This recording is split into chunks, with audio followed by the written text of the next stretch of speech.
लहरपुर आना मेरे लिए सौभाग्य का विषय रहा। मुनीर खान साहब अति शीघ्र ही यहाँ पिक्चर बनाने वाले हैं और एक बड़ा मंच साझा करेंगे। हमारा उद्देश्य है कि राष्ट्रीय एकता को स्थापित करना, शांति को स्थापित करना और जाति धर्म संप्रदाय से ऊपर उठ करके समाज के लिए काम करना, नए राष्ट्र का निर्माण करना।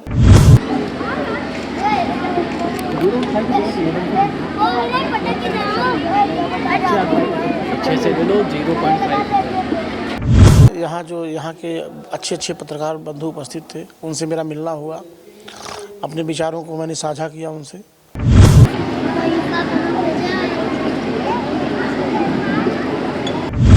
अगर हम लाख बोले और आप ना दिखाएं जी, ठीक है, तो हम तो बोलेंगे कमरे के अंदर, लेकिन जब आप उसको प्रसारित करोगे तो पूरे विश्व के अंदर होगा, ठीक है। तो आप हमारी ताकत हैं और ताकत को कभी कोई सम्मानित नहीं करता, उत्साहित करता है, क्योंकि उत्साहित के लिए, उत्साहवर्धन के लिए हम लोगों ने किया है। सम्मान शब्द उनके लिए बहुत छोटा है। रुबीना बानो, कोई भी बच्चा जो साधन संपन्न नहीं है, उसको उसके अंदर अगर जज्बा है कुछ बनने का, तो हमारे संगठन की तरफ से निःशुल्क उसकी शिक्षा की व्यवस्था हम लोग जो भी संभव प्रयास होगा वो करने का प्रयास करेंगे और करेंगे।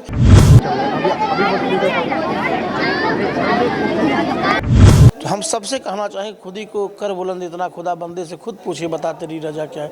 रास्ते में टूटना क्या, बिखरना क्या।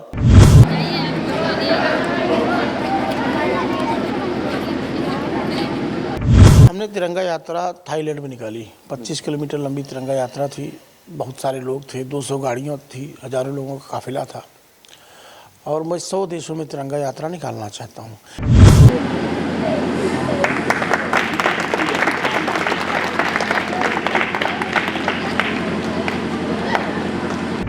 सौ देशों में निकालना चाहता हूँ। लंदन में इच्छा है, अब जैसा आप लोगों का सहयोग होगा। कब तक की निकालने की तैयारी है सर? तैयारी चल रही है, जब निकल जाएगी तो आपको ज़रूर सूचित करूंगा और निकलने के पहले भी आपको प्रयास करूंगा कि आपको बताऊं, आपको भी ले चलूं। इस खबर के प्रायोजक हैं अल फहद टूरिज्म लखनऊ, जहां मौलाना एजाज अहमद नदवी लेकर आए हैं उम्रह और हज जाने वालों के लिए कम दामों में बेहतर सुविधाएं, जैसे 50,000 रुपये में उम्रह करें और करबला, बगदाद, तुर्की जैसी जगहों की ज़ियारत। तो इन मशहूर जगहों की ज़ियारत करने व अधिक जानकारी के लिए संपर्क करें। हमारा संपर्क सूत्र है 9519048805 और हमारा दूसरा संपर्क सूत्र है 8840521040। वहीं हमारा पता है हुसैनगंज रीजेंसी टावर लखनऊ। साथ ही हमारा दूसरा पता है निकट चरक हॉस्पिटल, सफ़ेद मस्जिद, हरदोई रोड, दुबग्गा, लखनऊ।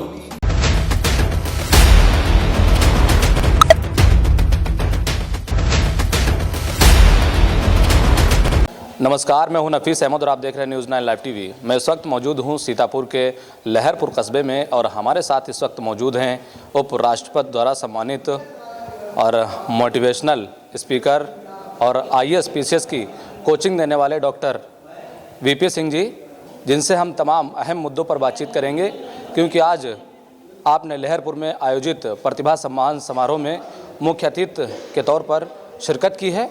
सर, सबसे पहले तो आपका बहुत बहुत स्वागत है न्यूज़ 9 लाइव टीवी में। धन्यवाद। सर, हम आपसे जानना चाहेंगे कि आज लहरपुर में आए आप, छात्रों से मुलाकात हुई और प्रतिभा सम्मान समारोह में आप बतौर मुख्य अतिथि मौजूद रहे।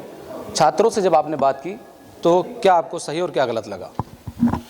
देखिए, लहरपुर आना मेरे लिए सौभाग्य का विषय रहा जी। असीन अंसारी साहब ने मुझे निमंत्रण दिया, आने का न्योता दिया और मैं आया यहाँ। यहाँ लोगों का प्यार और बच्चों में जो उत्साह देखा पढ़ाई लिखाई के प्रति, बहुत ही अच्छा रहा। देखिए, हम चाहते हैं कि कैसी शिक्षा का विकास हो जो आपको रोज़गार के साथ साथ संस्कृति आपकी बचाए, आपके अंदर संस्कार हो। तो शिक्षा का महत्व तब होगा जब आप अपने धर्म को भी जानेंगे, अपने कर्म को भी जानेंगे और उससे आपका अर्थ यानी कि जीविकोपार्जन भी हो जाए। इस उद्देश्य से हम लोगों ने बहुत सारे बच्चों को आज सम्मानित किया। लगभग 300 बच्चों को जी लहरपुर में सम्मानित किया गया और कुछ विशिष्ट व्यक्ति भी वहाँ उपस्थित थे जिनको हम लोगों ने सम्मानित किया। और सम्मान सबसे होता उत्साह का विषय होता है। किसी को अगर आप सम्मानित करते हैं, पुरस्कृत करते हैं, तो और भी मेहनत से वो काम करता है कि हम काम कर रहे हैं, हमारा जो उद्देश्य है वो पूरा हो। और साथ साथ जब कहीं कुछ व्याख्यान रखा जाता है, कुछ बौद्धिक लोग अपना विचार व्यक्त करते हैं, तो उससे जो युवा पीढ़ी है उन अनुभवों से बहुत कुछ सीखती है। तो आज बच्चों को भी बहुत सारे मार्गदर्शन दिए गए हैं, कैसे पढ़ें, क्या करें। और जो लोग टीचर उपस्थित थे उनसे भी बातचीत की गई है कि कैसे आप बच्चों को पढ़ाएं। हमारा उद्देश्य है कि राष्ट्रीय एकता को स्थापित करना, शांति को स्थापित करना और जाति धर्म संप्रदाय से ऊपर उठ करके समाज के लिए काम करना, नए राष्ट्र का निर्माण करना। और यह तभी संभव है जब एक एक व्यक्ति मेहनत करे। और इसी क्रम में हम लोगों ने तिरंगा यात्रा, अंतर्राष्ट्रीय तिरंगा यात्रा निकाली, अंतर्राष्ट्रीय रामायण प्रतिष्ठा महोत्सव की शुरुआत की, जिसमें जो है वैश्विक शांति, वैश्विक एकता के लिए भारत रज महोत्सव का सम्मेलन हुआ, भारत ध्वज महोत्सव का सम्मेलन हुआ, अद्भुत भारत, संपन्न भारत, आत्मनिर्भर भारत का सम्मेलन हुआ। और लगभग 200 क्षेत्रों में जिससे समाज का विकास, हम लोग ऐसे संगठन के द्वारा कोर्स लॉन्च कर रहे हैं। हमारे संगठन का नाम है international human rights and crime control council, जो मानवाधिकार के साथ साथ पर्यावरण संरक्षण, शिक्षा, इन सब पर काम करती है। देखिए, बच्चे देश के भविष्य हैं। अगर किसी देश की संस्कृति को बचाना है तो बच्चों में संस्कार भरी है, क्योंकि आने वाली पीढ़ी ही बचा सकती है। अगर कोई पीढ़ी नष्ट हो गई, उनके संस्कार नष्ट हो गए, तो देश बचना मुश्किल है।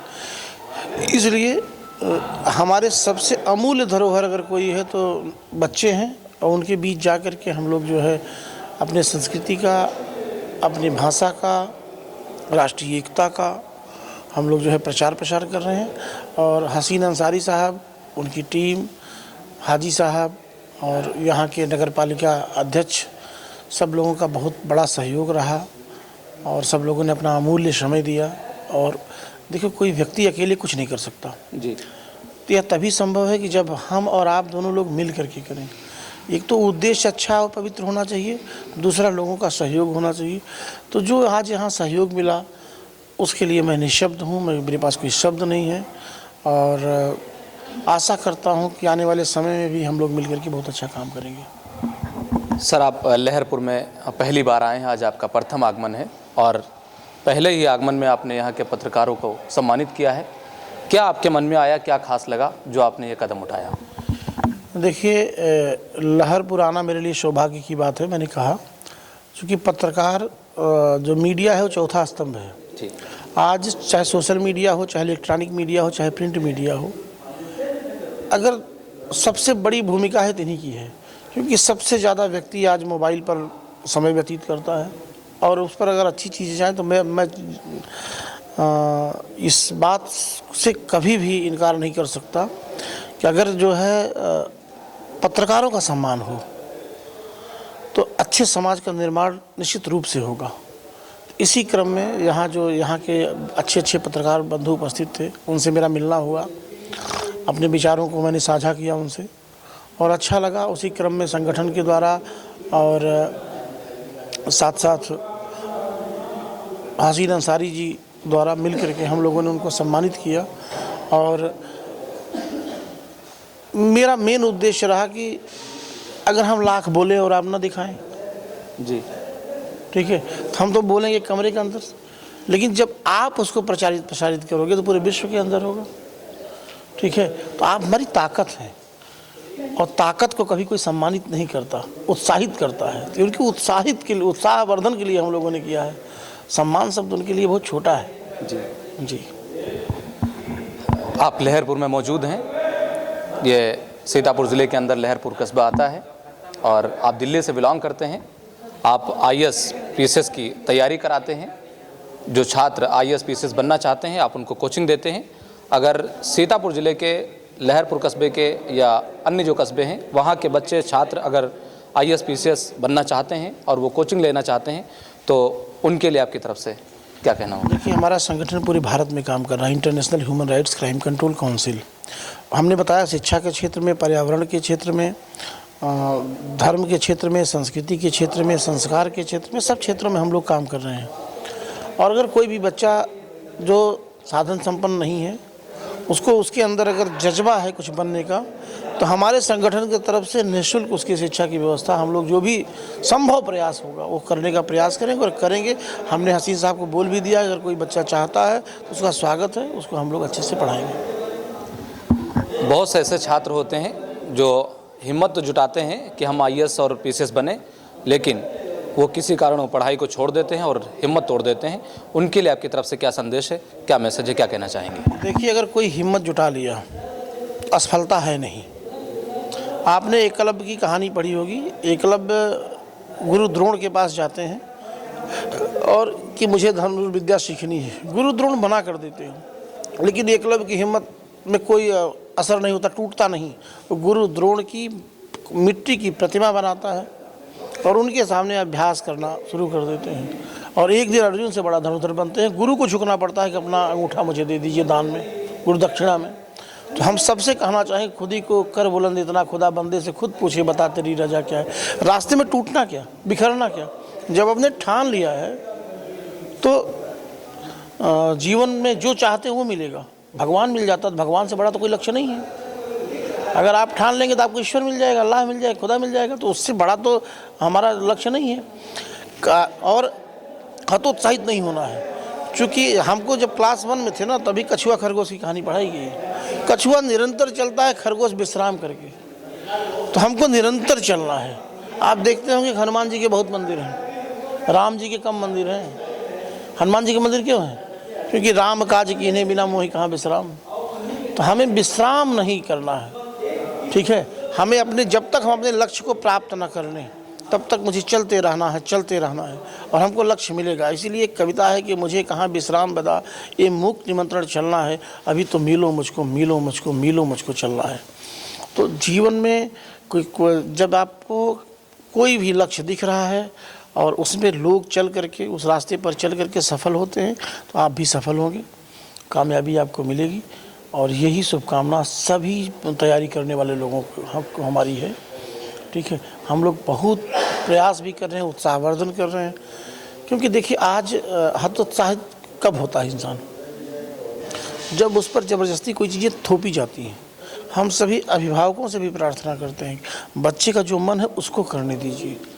जब वह जो है जिसमें उसका मन लग रहा है उसे करेगा तो निश्चित रूप से उसको प्राप्त कर लेगा। कोई क्रिकेट खेल करके बहुत आगे बढ़ गया, कोई संगीत में बहुत आगे बढ़ गया, कोई वाद्य यंत्र में बहुत आगे बढ़ गया, कोई अभिनय में बहुत आगे बढ़ गया, कोई नाट्य शैली में बहुत आगे बढ़ गया, कोई पढ़ करके बहुत आगे बढ़ गया। तो जिसको जिधर जाना है ना, उसको जाने के लिए प्रेरित करना चाहिए। और हसीन अंसारी साहब के बारे में जितना मैं जानता हूँ, जितना मुझे बताया गया, उसमें ये रहा कि जीवन में जब संसाधन नहीं हुआ करते थे, कोई बच्चा सफल होता तो उनको जा कर के उनके घर पर उनको सम्मानित करना इनका काम था। तो मैं बहुत प्रभावित हूँ और मैं चाहता हूँ कि शिक्षा की जो नई क्रांति है, नया संचार है, उसमें आपका और भी योगदान बढ़े और हम लोग सहयोगी बनेंगे, साथ बनेंगे। क्योंकि साथ जो सहयोग होता है ना, उससे बड़े से बड़ा काम हासिल किया जा सकता है और हम आप मिलकर के बहुत बड़ा काम कर सकते हैं। सर, आपने बताया कि मैं तिरंगा यात्रा निकाल चुका हूँ। सुनने में ये आता है कि जो आपने तिरंगा यात्रा निकाली है वो दूसरे मुल्कों में निकाली है, दूसरे देशों में। वो कौन कौन से देश हैं जहाँ पर आपने अभी तक तिरंगा यात्रा निकाली है, और अब कौन से वो देश हैं जहाँ पर आप तिरंगा यात्रा निकालने वाले हैं? हमने तिरंगा यात्रा थाईलैंड में निकाली। 25 किलोमीटर लंबी तिरंगा यात्रा थी। बहुत सारे लोग थे, 200 गाड़ियाँ थी, हज़ारों लोगों का काफिला था और मैं 100 देशों में तिरंगा यात्रा निकालना चाहता हूँ। तिरंगा यात्रा का उद्देश्य है कि वैश्विक एकता, वैश्विक शांति, सभी धर्मों का समन्वय और इंसानियत का भाव। हमारा इसका उद्देश्य नहीं है कि भारत का वर्चस्व बढ़ रहा है। आप दुनिया का कोई भी संगठन आप बता दीजिए जिसमें एक भारतीय काम न करता हो। तो हम बौद्धिक हैं, हमारे अंदर बौद्धिक क्षमता है और अगर हम पूरे विश्व में, हमारा यशोगान है, हमारे कर्तव्य निष्ठा की परचम लहर रही है, तो जो भारतीय संस्कृति है उसका भी यशोगान होना चाहिए। और भारत एक ऐसा देश है जो विविधता में एकता को स्थापित करता है। भारत एक ऐसा देश है जो नफरत कि क्लास में कभी पढ़ा ही नहीं। वसुधैव कुटुंबकम की परिकल्पना में विश्वास करता है, सत्यमेव जयते में विश्वास करता है। तो हम सब पहले से ही पूरी वसुधा को अपना परिवार मानते हैं। हमारे यहाँ सबसे अच्छा खाना कब बनता है? जो अतिथि आता है, क्योंकि अतिथि देवो भव, उसको हम देवता के रूप में मानते हैं कि हम अतिथि है, मेरे यहाँ आया हुआ है। तो विश्व में जाने का मतलब है कि भारतीय संस्कृति के साथ दुनिया के सभी संस्कृतियों को जोड़ना और उनकी जो अच्छाइयाँ हैं उसको आत्मसात करना, हमारी अच्छाइयों को प्रचारित प्रसारित करना, यही उद्देश्य है। 100 देशों में निकालना चाहता हूँ, लंदन में इच्छा है। अब जैसा आप लोगों का सहयोग होगा कब तक की निकालने की तैयारी है? सर तैयारी चल रही है, जब निकल जाएगी तो आपको ज़रूर सूचित करूंगा, और निकलने के पहले भी आपको प्रयास करूंगा कि आपको बताऊं, आपको भी ले चलूं। चलिए सर, अगला प्रश्न ये है कि आप नशा मुक्त को लेकर के कार्यक्रम चला रहे हैं, उस पर आपकी क्या प्रतिक्रिया, कि आपका वो मिशन है, क्या कार्यक्रम है?